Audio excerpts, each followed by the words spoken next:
राहुल गांधी कहते हैं कि अगर हम दोबारा सत्ता में आ गए 2024 में तो सिलेंडर 500 और 600 रुपए तक मिलने लग जाए। उनके एक प्रवक्ता है, उन्होंने ये बात बोली थी। झूठ बोलने को क्या है? झूठ बोलने को तो कुछ भी बोल दो, कुछ भी बोल सकते हैं। मैं भी कुछ भी झूठ बोल सकती हूँ, तो राहुल गांधी हो तो कुछ भी बोल सकते हैं। अच्छा, हिंदू मुसलमान करने का भी बहुत आरोप लगता है भाजपा के ऊपर कि हिंदू और मुसलमानों में भेदभाव करती है भाजपा। सबकी अपनी बातें हैं, कोई कुछ भी बोल सकता है, किसी को रोक नहीं है बोलने के लिए। बाकी सबको समझ आता है कि ऐसा कुछ नहीं है। अच्छा, डेवलपमेंट की बात की जाए, क्या डेवलपमेंट कर पा रहे हैं मोदी जी? बताओ। डेवलपमेंट कर पा रहे हैं? हाँ ठीक है। तरक्की हाँ हो रही है देश की? हो रही है। हर चीज़ में देखो टाइम लगता है, बाकी होगी। 10 में से कितने नंबर देंगे मोदी सरकार को? 10 में से 10 ही मिलना चाहिए। 10 में से 10 दे देंगे। हाँ बिल्कुल। राहुल गांधी भी अपने आप को प्रधानमंत्री की रेस में आगे देख रहा है। राहुल गांधी किस पायदान पर है? राहुल गांधी जीरो है। जीरो कह दिया आपने सीधा। जीरो है, राहुल गांधी जीरो पे है। वो तो बताइए, देश के प्रधानमंत्री के अभी जैसे 9 साल पूरे हुए, तो मौजूदा सरकार के काम आपको कैसे लगे?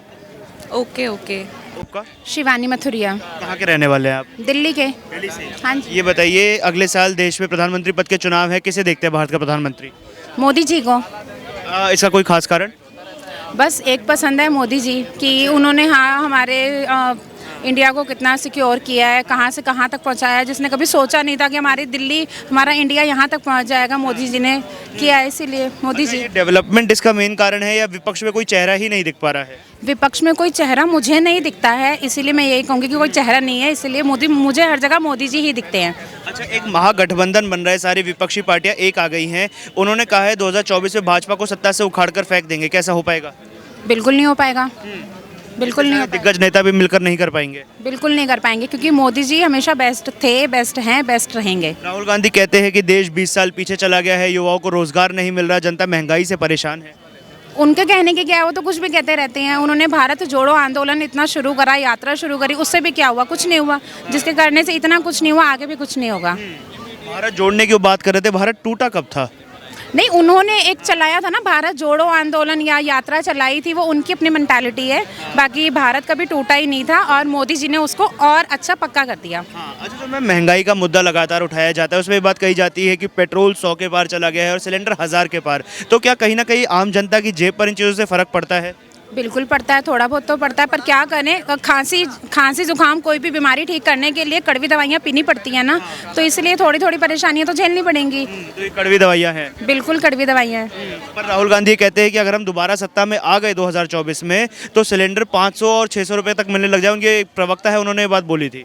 झूठ बोलने को क्या है? झूठ बोलने को तो कुछ भी बोल दो, कुछ भी बोल सकते हैं। मैं भी कुछ भी झूठ बोल सकती हूँ, तो राहुल गांधी हो तो कुछ भी बोल सकते हैं। अच्छा, हिंदू मुसलमान करने का भी बहुत आरोप लगता है भाजपा के ऊपर कि हिंदू और मुसलमानों में भेदभाव करती है भाजपा। सबकी अपनी बातें हैं, कोई कुछ भी बोल सकता है, किसी को रोक नहीं है बोलने के लिए। बाकी सबको समझ आता है कि ऐसा कुछ नहीं है। भारत। क्या नाम है आपका? सुनीता वासवदिया। आप किसको देखते हैं प्रधानमंत्री 2024 में? मोदी जी को ही। मोदी जी को ही। काम पसंद आ रहे हैं उनके? हाँ जी। क्या बढ़िया लगा आपको? क्या बढ़िया लगा, सब कुछ अच्छा कर रहे हैं भाई। देश में जो हो रहा है सब अच्छा हो रहा है।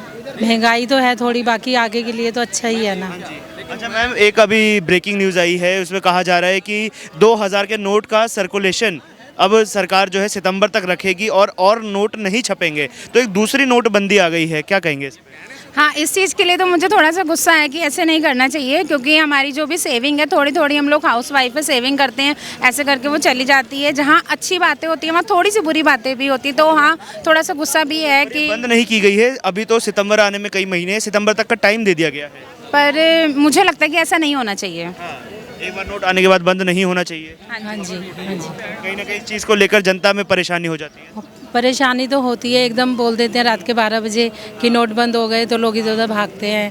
भाई घर में कैसे लेडीज़ इकट्ठे करके रखती है पैसे, और फिर एकदम होता है। सितंबर तक का टाइम दिया गया है, तो थोड़ी तो राहत है, 4-5 महीने हैं अभी। बिल्कुल राहत तो है ही, क्योंकि पहले तो बिल्कुल टाइम टू टाइम मना कर दिया था। हाँ जी, और पर आइए कि हाँ थोड़ा सा टाइमिंग है, बट गलत तो गलत है ना। थोड़ी सी सेविंग इंसान करता है, वो भी खर्च कर दे, तो फिर क्या फ़ायदा है? ऐसे तो ये बस कमाओ और खर्च कर दो, कमाओ और खर्च कर दो, ऐसे सेविंग तो हो ही नहीं पाएगी, है ना। बहुत बहुत धन्यवाद मैम। नमस्कार मैम, क्या नाम है आपका? मेरा नाम मनीषा है। कहाँ के रहने वाले हैं आप? यही दक्षिणपुरी। दिल्ली से। हाँ जी। हाँ जी, अगले साल देश में प्रधानमंत्री पद को लेकर चुनाव हो रहे हैं, क्या लग रहा है इस बार कौन बाजी मारेगा? मेरे हिसाब से तो मोदी आना चाहिए। इसका कारण क्या, डेवलपमेंट है या कोई ऑप्शन नहीं दिख रहा है? नहीं, ऑप्शन चाहे कुछ भी हो, पर मेरे हिसाब से तो मोदी आना चाहिए। मोदी डेवलपमेंट हो रही है देश में? हाँ हाँ डेवलपमेंट। अच्छा, आप दिल्ली के रहने वाले हैं। दिल्ली के मुख्यमंत्री खास तौर पे कहते हैं कि हमने तो महिलाओं के लिए बहुत सुविधाएं कर दी हैं, बस फ्री कर दी, बिजली पानी हम फ्री दे रहे हैं, और अब तो पिंक ठेके खुलवाने की भी वो बात कर रहे थे। तो क्या महिलाएं उनको किस पायदान पे देखेंगी प्रधानमंत्री के लिए? बस मोदी ना बस ये दारू बंद करवा दे, बाकी हम मोदी के साथ हैं, बस दारू बंद होनी चाहिए बस। हम अच्छा, हाँ जी, शराब को लेके थोड़ी नाराजगी है। आपको लेके थोड़ी प्रॉब्लम होती है। क्योंकि इससे क्या है, हमारे हस्बैंड पीते हैं, घर में झगड़ा वगड़ा होता है तो फिर वो अच्छा नहीं लगता है ना। बाकी मोदी बहुत अच्छा कर रहे हैं और हम मोदी के साथ हैं। आप मोदी जी के काम से खुश है? जैसे नोटबंदी करवाते हैं, ठीक है, और फिर दारू बंद करवा दे इसकी जगह, क्योंकि हर घर में बच्चों को दूध मिलेगा, राशन मिलेगा हर घर में। गुजरात में उन्होंने शराब बंद कराई थी, गुजरात से आए, तो वैसे दिल्ली में भी होना चाहिए। गरीबी खत्म हो जाएगी एकदम, ठीक है, बस ये दारू बंद हो जाए फिर तो कोई दिक्कत ही नहीं है। अच्छा, डेवलपमेंट की बात की जाए, क्या डेवलपमेंट कर पा रहे हैं मोदी जी? बताओ। डेवलपमेंट कर पा रहे हैं? हाँ ठीक है, हाँ हो रही है। हर चीज़ में देखो टाइम लगता है, बाकी होगी। 10 में से कितने नंबर देंगे मोदी सरकार को?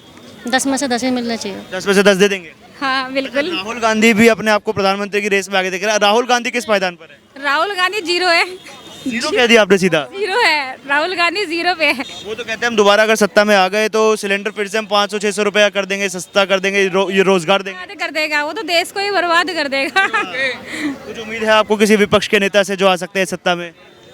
मतलब बस मोदी चाहिए और कुछ नहीं चाहिए, और कोई नहीं चाहिए, मोदी जी चाहिए। सिर्फ मोदी चाहिए। नमस्कार सर, क्या नाम है आपका? संजय भाटिया, कहाँ के रहने वाले हैं? गंगानगर, राजस्थान। राजस्थान के। अरे वाह। ये बताइए, अगले साल देश में प्रधानमंत्री पद के चुनाव हैं, किसे देखते हैं आप देश का प्रधानमंत्री? देखिए, अभी कोई नाम चेहरा तो कई पार्टियों का डिस्क्लोज नहीं है, बट मैं मानता हूँ कि कांग्रेस ही इस बार आएगी। अच्छा, ये राजस्थान में जनता ने कांग्रेस को जिताया, तो इस बार क्या लग रहा है देश में भी जा सकते हैं? नहीं, कांग्रेस को राजस्थान में जिताया ये कारण नहीं है, लेकिन जो मौजूदा सरकार है, जो उसने काम करने थे वो काम नहीं किए हैं, है ना। जिन बातों पे उन्होंने इलेक्शन लड़ा था वो काम पूरे नहीं किए हैं, इसलिए वो रिपीट नहीं होने चाहिए। अच्छा, क्या ऐसी चीज़ें हैं जो आपको अच्छी नहीं लगी, जिनको लेकर सरकार से नाराजगी है? धर्म की राजनीति करना और जो है मुद्दों से भटकाना लोगों को, ये तो सर कांग्रेस पर भी लगते हैं कई बार। लगते होंगे। अभी सत्ता में बीजेपी है, तो बीजेपी सही काम उसको करना चाहिए। उन्होंने कहा 70 साल कांग्रेस ने नहीं किया, अगर हम लोगों ने ये मान करके उनको वोट दिया तो अब पिछले 9 साल में उन्होंने क्या, ये रिपोर्ट तो रखे सामने, उन्होंने कुछ काम नहीं किया। अच्छा, अगर कांग्रेस आएगी तो कौन हो सकता है चेहरा, क्योंकि राहुल गांधी की तो सदस्यता अब कोर्ट ने छीन ली है? नहीं, इस बारे में मैं कुछ भी विचार नहीं रख सकता, ये कांग्रेस का खुद का विचार, उनका मुद्दा है, मेरा नहीं है। लेकिन राजस्थान में सर खींचतान चल रही है कुर्सी को लेकर, सचिन पायलट और गहलोत के बीच में। क्या ऐसा उम्मीद नहीं है कि प्रधानमंत्री के लिए भी ऐसा हो सकता है, अगर कांग्रेस आती है तो कहीं फिर से कोई दो चेहरों के बीच में खींचतान होने लग जाए? ये हर पार्टी के बीच में रहा है ना। जब भी वो कोई भी पार्टी सत्ता में आती है तो उसके एक एक दो दो उम्मीदवार होते हैं जिनमें खींचतान रहती है। वो पार्टी का मुद्दा है, हमारा मुद्दा नहीं है। हमने जो है वोट जो है पार्टी को दे रहे हैं, हम उसकी विचारधारा को दे रहे हैं, ठीक है। जो मुद्दों पे लड़ रही है, विकास के मुद्दों पे लड़ रही है, हम उनको वोट देने वाले हैं। आगे वो प्रधानमंत्री किसको अपॉइंट करने वाले हैं, किसको सेलेक्ट करने वाले हैं, वो हमारा जनता का तो है ही नहीं मानना। तो कांग्रेस इस बार क्या लग रहा है, क्या खुद के दम से आ पाएगी या फिर महागठबंधन का सहारा लेना पड़ेगा? ये तो नहीं कह सकता, लेकिन इस बार कांग्रेस के आने के चांस बहुत ज़्यादा है। मैम, क्या नाम है आपका? जिष्णा। आप साथी हैं सर के राजस्थान? हाँ जी। आप किसे देखते हैं भारत का प्रधानमंत्री 2024 में? कोई भी। अच्छा, ये बताइए, देश के प्रधानमंत्री के अभी जैसे 9 साल पूरे हुए, तो मौजूदा सरकार के काम आपको कैसे लगे? Okay okay. ओके ओके लगे। सर 10 में से कितने नंबर देंगे आप? 10 में से मैं 3 नंबर दूंगा उन्हें। बहुत ज़्यादा कम नहीं कर दिए? नहीं, बहुत ज़्यादा कम। उन्होंने जितना विकास किया वो खुद ही रिपोर्ट नहीं दिखा रहे, है ना। मैं बात आज दिल्ली में खड़ा हूँ, केजरीवाल जी ने रिपीट जो उन्होंने किया सत्ता में आया, आने से पहले जो यहाँ की जनता बता रही है कि रिपोर्ट कार्ड रखा, उन्होंने रिपोर्ट कार्ड रखा, है ना, और उस पर अपना उन्होंने मांगा दोबारा अपना समर्थन। तो इस बार मोदी जी भी ऐसे कर लें। जैसे वो उनके प्रवक्ता जब डीवी डिबेट्स में आते हैं तो बताते हैं कि हमने इतने एक्सप्रेसवे बनवा दिया, अभी देखिए दिल्ली जयपुर का 3 घंटे में जयपुर पहुंच जाते हैं, तो ये भी तो कहीं ना कहीं सिर्फ विकास की सीढ़ी ही है। देखो, जो सरकारें आती हैं वो विकास करने के लिए आती हैं, काम करने के लिए आती हैं, ठीक है ना। हाँ, रिपोर्ट कार्ड में वही दिखाएंगे, जो बात कह करके आ रहे हैं वही आ रहे हैं। तो वो किसी जनता पे एहसान नहीं कर रहे हैं कि हमने सड़क मार्ग बना दिया। अगर 2 काम अच्छे किए हैं तो आपने 10 खराब भी तो किए हैं, ठीक है। या ना, अगर एक लीडर होता है ना, जो सच्चा लीडर, वो गलत काम को अपने ऊपर लेता है, ठीक है। लेकिन यहाँ पे तो होता ही उल्टा है, यहाँ होता ही उल्टा है। गलत काम तो सामने वाले ने किया और अच्छा काम है तो वो मेरा जो है होना चाहिए नाम, तो ये चीज़ गलत है। चलिए, बहुत बहुत धन्यवाद सर, थैंक